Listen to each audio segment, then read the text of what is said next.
Hi friends, ఈరోజు మనం కాకరకాయ చట్నీ ప్రిపేర్ చేసుకోవడం ఎట్లాగో చూద్దాము. దానికోసం ఒక 1/2 kg కాకరకాయలు తీసుకున్నాను. వాటిని శుభ్రంగా కడిగి ఇలా రౌండ్గా కట్ చేసుకోవాలి. కట్ చేసుకున్న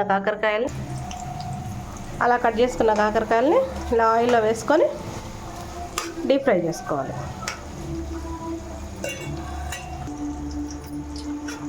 ఇలా గోల్డెన్ బ్రౌన్ కలర్ వచ్చేదాకా ఆయిల్లో వేసి డీప్ ఫ్రై చేసుకోవాలి. మరీ గట్టిగా కాల్చొద్దండి, కాలేలాగా చూడకండి. ఈ కాకరకాయ చట్నీ కోసం కొంచెం జీలకర్ర, మెంతులు, ఆవాలు, అట్లనే ఒక 2 వెల్లుల్లిపాయలు, ఒక 2 గడ్డలు తీసుకోవాలి. వీటిని కొంచెం వేడి చేసి దాన్ని మిక్సీ పట్టుకుందాం. ఇలా జీలకర్ర, మెంతులు, ఆవాలని ఇలా మిక్సీ పట్టుకున్న తర్వాత ఇందులోకి మనం ముందుగా ఒలిచి పెట్టుకున్న వెల్లుల్లి రెబ్బల్ని కూడా వేసేసి కచ్చాపచ్చగా మిక్సీ పట్టాలి.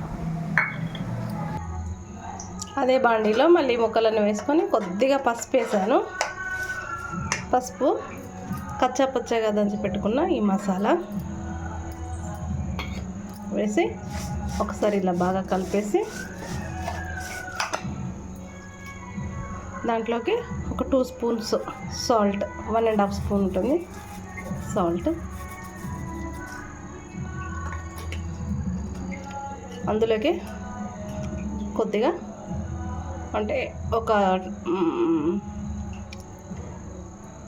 2 స్పూన్స్ కారం వేసి చక్కగా కలుపుకోవాలి. ఇలా కలుపుకున్న తర్వాత దీంట్లోకి ఒక 3 లేదా 4 నిమ్మకాయ పిండుకుంటే అంతే.